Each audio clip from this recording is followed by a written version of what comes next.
Sup YouTube? Lately I've been wondering who's at fault in this dilemma. Throughout the past 10 years, ever since the popularization of ranked games and skill-based matchmaking, the online gaming world has been steadily becoming more and more toxic. People come up with new slurs, insults and swear words on a weekly basis, and they're not afraid to use them in-game at all.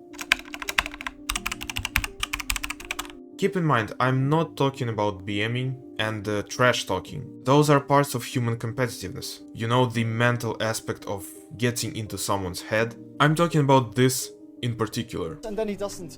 I will literally kill him in real life, in game. Well, he did say in-game. So it's okay, no? What you looking at? When did we become so fucking aggressive and borderline evil? What are the reasons for that? Let's jump right into it. Человек на урсе тоже. Объясняй, блядь. Уебан тысячного ранга, блядь. Нахуй вы вообще жмете поезд в своей ебаной жизни. Вы ебаные бездари, каждый из вас ебаный член ноу-сос. Никогда не заходите в дом. Бля, сделайте, пожалуйста, этот клип. Танки! Now, of course, online ranked matchmaking has existed before League, StarCraft, Dota, Counter-Strike. First, there was Call of Duty 4 Modern Warfare, which came out in 2007, and most probably played a huge role in developing the stereotype that Call of Duty lobbies mostly consist of racist kids. Okay, you can stop now. Everyone knows black lives don't fucking matter, dude.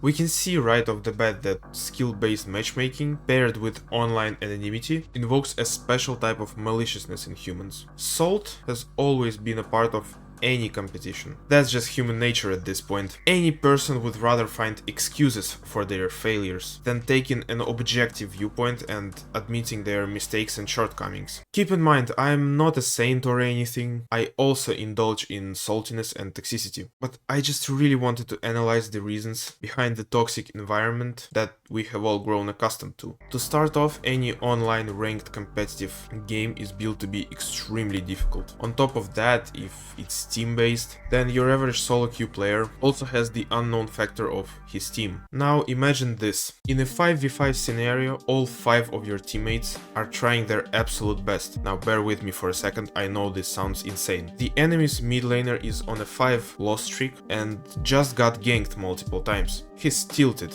even though he's playing a scaling champion. That tilt spreads onto his other teammates, who might even be doing quite well or neutral on their respective lanes. Vice versa, one of your enemies is a D-ranker or smurf, who solo kill you 3 times on lane. Now you're tilted, and the tilt spreads onto your teammates as well, and the game is basically lost in a blink of an eye.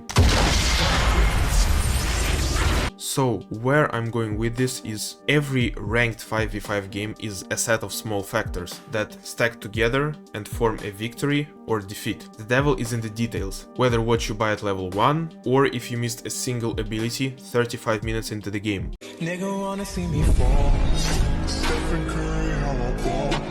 That can be quite nerve-wracking, as you can imagine, which is why most often than not, MOBA gamers are the epitome of blind rage. Imagine playing a 30 to 40 minute game, knowing you lost in the first couple of minutes, and what that does to a man. If we take a look at fighting games, well, there's simply nothing besides you, your opponent, and your fundamental skills. There's no one to blame other than yourself, even if the opponent is using cheesy strategies or techniques. Which is why that genre of games make it that much more frustrating and absolutely soul-crushing to learn from the ground up. But of course, who would want to spend thousands of hours just to play at a competent level? At that point, the game starts becoming your life, your whole reason for existing, which is quite miserable.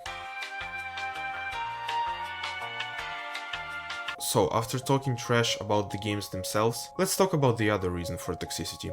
The players. You know, I don't necessarily think humans are born evil. Except for this motherfucker, of course. which is too complex of a topic for this video, and there's definitely not enough time to discuss it. Either way, people really like mimicking the behavior of other people, whom they respect. And who mainly plays skill-based matchmaking games? Teenagers and young adults. Who do these people respect the most? Their parents? Maybe their teachers? But I think I'm forgetting someone. Oh yeah, influencers. Hot take, I know, but those influencers or streamers are the same people as us. They just stuck to their goal and maybe got a bit lucky along the way.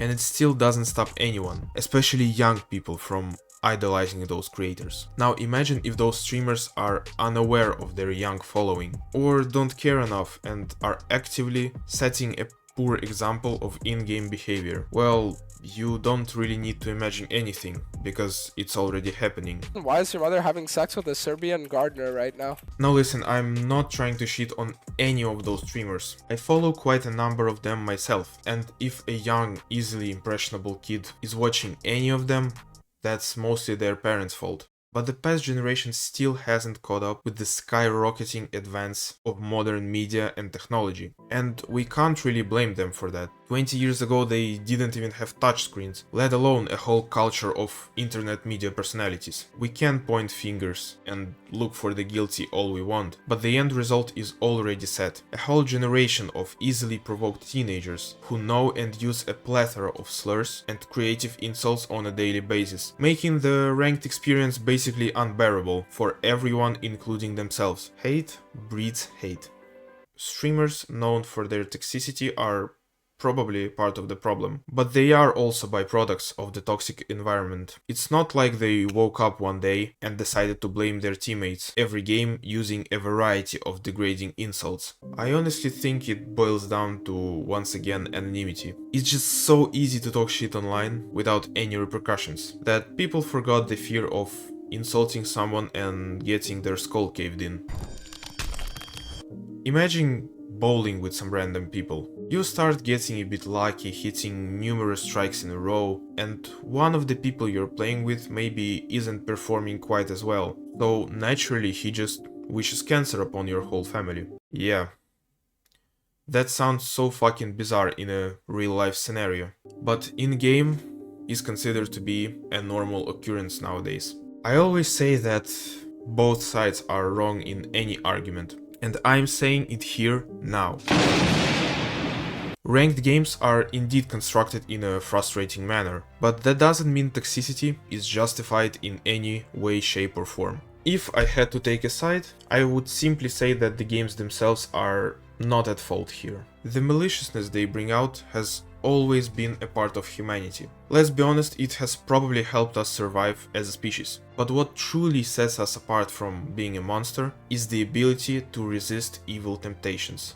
As much as I would like for my teammates in ranked to disappear sometimes, we're all human, we all make mistakes, and we've all been on a losing streak, whether in real life or in game. But none of us has any real enemies. Definitely not your 40-minute comrades in ranked.